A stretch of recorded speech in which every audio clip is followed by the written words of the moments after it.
네, 안녕하십니까. 이번에는 기독교는 부처님 제자들에 의해서 서양으로 전파된 것이다.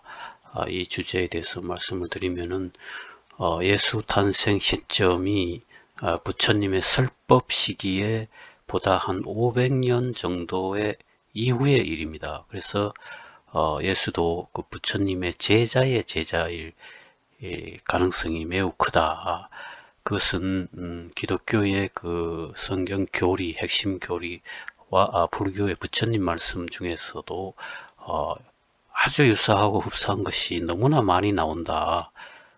그렇기 때문에 그 서양으로 부처님 제자들이 전법을 떠났고 서양으로 떠난 전법을 한 것이 세월이 흐르면서 언어의 문제, 그 다음에 전달의 문제, 번역의 문제에 의해서 왜곡 변질된 것이 기독교 아닌가, 그 주제에 대해서 말씀을 드리는 겁니다.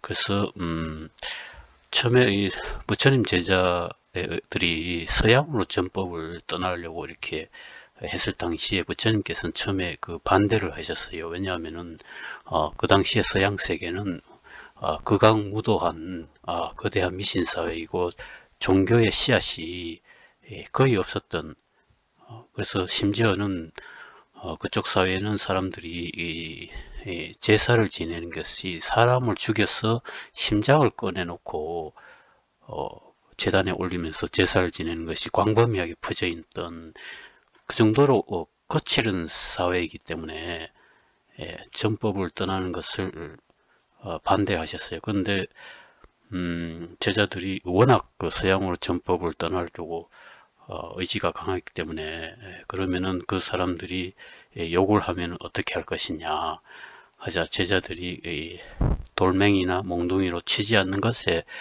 감사하게 생각하겠습니다. 그렇게 하자 그러면은 그쪽 사람들이 돌멩이나 몽둥이로 치면 어떻게 할 것이냐 하니까 칼로 쳐서 죽이지 않는 것에 감사하게 생각하겠습니다. 라고 대답을 하는 거예요, 제자들이. 그러자 그쪽 사람들이 칼로 쳐서 죽이면 어떻게 할 것이냐 하니까 태어난 모든 것은 다 죽기 마련이고 이 몸이 원래 무상한 것이기 때문에 육신이 무상하다는 것을 깨우친다면은 기꺼이 열반에 들겠습니다. 이렇게 제자들이 이 말을 하자 서양으로 전법을 허락을 하셨어요. 그런데 서양으로 전법을 떠난 그 제자들이 원래 부처님의 설법은 부처님의 신통력은 육신통력을 갖췄다고 제가 저번 시간에 말씀드렸죠. 그래서 육신통을 가져서 상대방의 근기나 과거 전생 그리고 현재 생각하는 것을 모두 꿰뚫어 보고 그 상대방에 딱 맞는 법을 설하셨기 때문에 많은 사람들이 조복을 하고 부처님한테 무릎을 꿇고 교화하고 되고 이렇게 되는데, 부처님 제자들은 그런 정도의 신통력은 없었던 거예요. 그래서 서양으로 가서 그 거친 사회에 가서 언어의 문제가 있고 또 세월이 가면서 왜곡된 되는 전달의 문제, 번역의 문제 이런 것이 있기 때문에 그래서 변질이 됐다. 그것을 지금 말씀을 드린 겁니다. 그래서 그 동양으로 떠난 전법을 한 것을 우리가 살펴보면은 서양의 전법이 어떻게 된 경우인가에 대해서 쉽게 짐작할 수 있는데, 부처님 설법 46년 정도간의 설법, 그 방대한 설법이 부처님 열반 이후에 제자들에 의해서 경전 결집이 이루어지죠. 수제자들에 의해서. 그런데 처음에는 부처님 제자 중에 안한존자라고, 그분은 그 경전 결집에 참가할 수 있는 자격이 처음에는 없었습니다. 근데 안한존자가 맹렬한 수행으로 경전 결집에 참여할 수 있는 자격을 얻어서 경전 결집에 작업을 했는데, 그 안한존자는 그 다문제일 안한존자라고 합니다. 그래서 원래는 부처님 사촌 동생이었는데 부처님에 의해서 출가해서 부처님 제자가 됐고, 그 다음에 평생을 부처님을 시봉을 들었던 제자예요. 그러니까 부처님 곁에서 가장 오래 머물러 있었고 부처님 말씀을 그로 인해서 가장 많이 들었다. 그래서 다문제일 안한존자라고 이렇게 부르는 겁니다. 그래서 이 안한존자의 특성은 기억력이 또 당대 최고였습니다.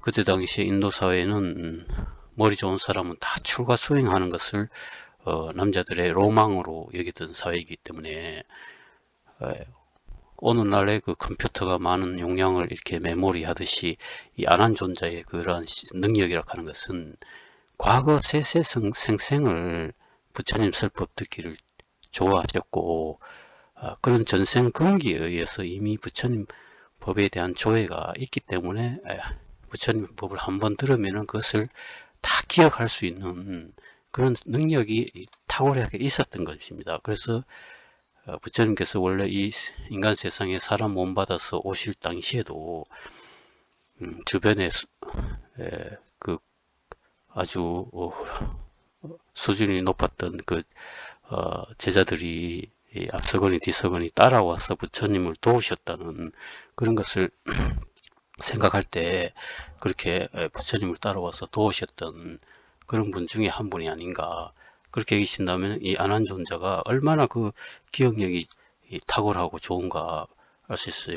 그래서 안한존자가 가부좌를 한 채 나는 이와 같이 들었습니다 하면서 이렇게 부처님 말씀을 토시 하나 빠지지 않고 그대로 설법을 하자 그 나머지 제자들이 감탄을 하셨다 하죠. 그래서 마치 부처님께서 살아 돌아와서 재설법을 하는 것과 똑같았다. 그래서 안한존자의 그 설법, 재설법 하는 것을 그대로 기록에 한 것이 그게 바로 경전입니다. 그게 바로 경전이에요. 그 경전이 중국어로 번역된 것이 그 구마라집 존자라고 아주 유명한 분이 있는데 그분이 또 마치 그 오늘날 반도체를 설계 제조하는 것과 똑같이 그 정도의 심혈을 기울여서 중국어로 다 번역이 됐고 그 중국어 번역이 한국 순수 우리말로 번역된 것이 또 우리나라에서 꽃이 피어진 거예요. 그래서 순수 우리말로 다 이렇게 번역이 이루어졌습니다.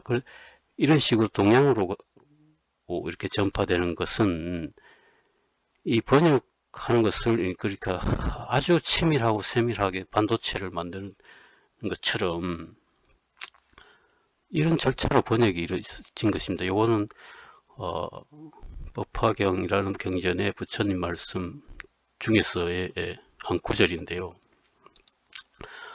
지금 이 3계는 이 인간 세상입니다.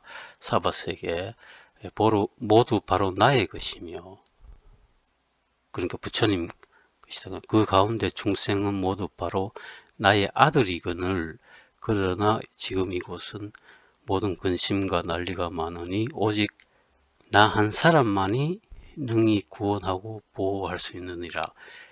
이게 이제 법화경 말씀 부처님 말씀 중에 한 구절입니다.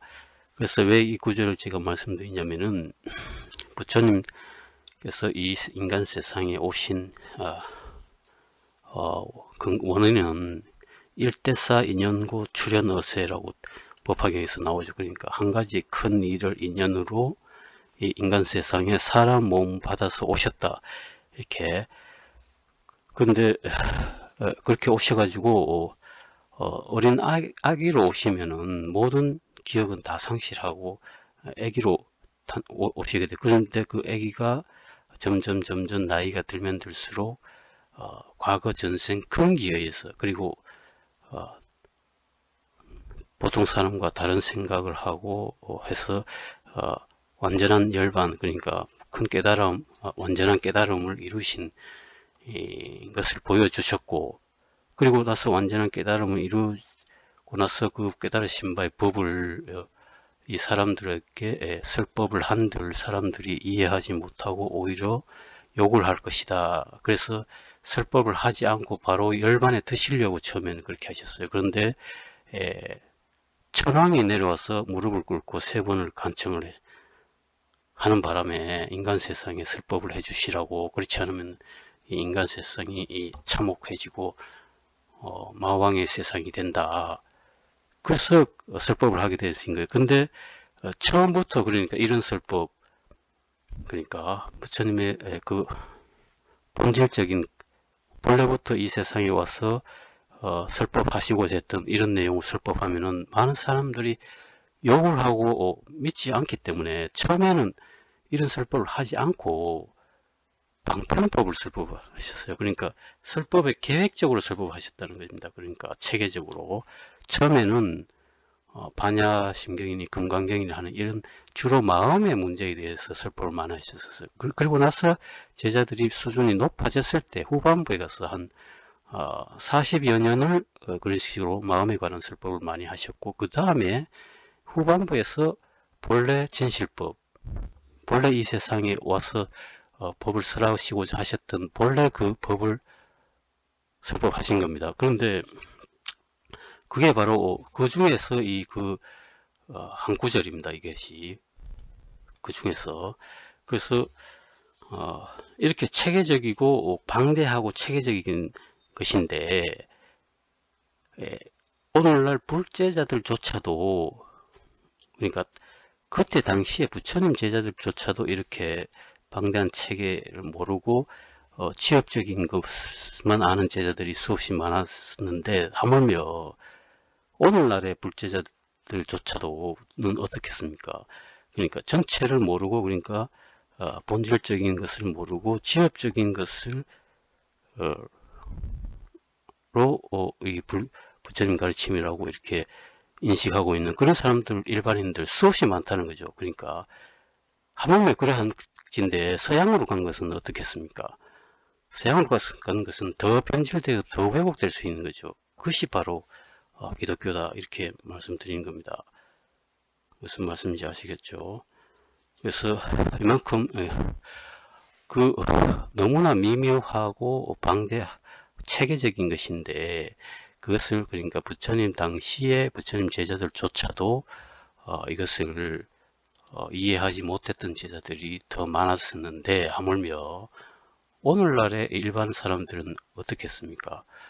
오늘날의 동양에 있는 불제자들조차도 이것을 본질적인 것을 모르고 지엽적인 것만 아는 제자들도 많은데, 그래서 서양으로 전파된 것은 더 심하다. 그래서 근데 서양으로 전파된 것이 그러니까 언어의 문제가 있었고 세월이 흐르면서 변질의 문제가 있습니다. 그래서 부처님 설법 시기로부터 한 500년 이후 시기가 500년 이후에 예수 탄생 시기 있으니까 예수 활동 시기는 바로 부처님 설법 시기보다 500년 후의 일입니다.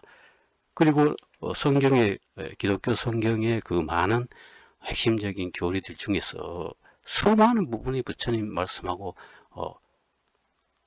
일치되는 흡사한 것이 너무나 많다. 거의 뭐 탕자의 비유, 그것은 뭐 거의 99%가 일치한 내용 이야기입니다. 법화경에 나오는 부처님 말씀하고 거의 뭐 95%, 97%가 일치하는 이야기가 나오고, 바로 이런 것이 바로 그 근거가 아닌가. 그래서 부처님 제자들이 동서양 남북으로 다 전법을 떠났어요. 그래서 서양으로 전법을 떠난 것을 처음에 반대를 하시는데, 그 제자들이 워낙 그렇게 설득을 하시고 서양으로 전법을 떠났고, 그래서 서양으로 전법을 떠난 것이 이렇게 오늘날 기독교의 뿌리가 됐다, 씨앗이 된 것다, 그렇게 이해하는 것이 바르지 않겠는가, 그렇게 말씀드리고, 이 문제는 다음에 또 기회 있으면 말씀드리도록 하겠습니다.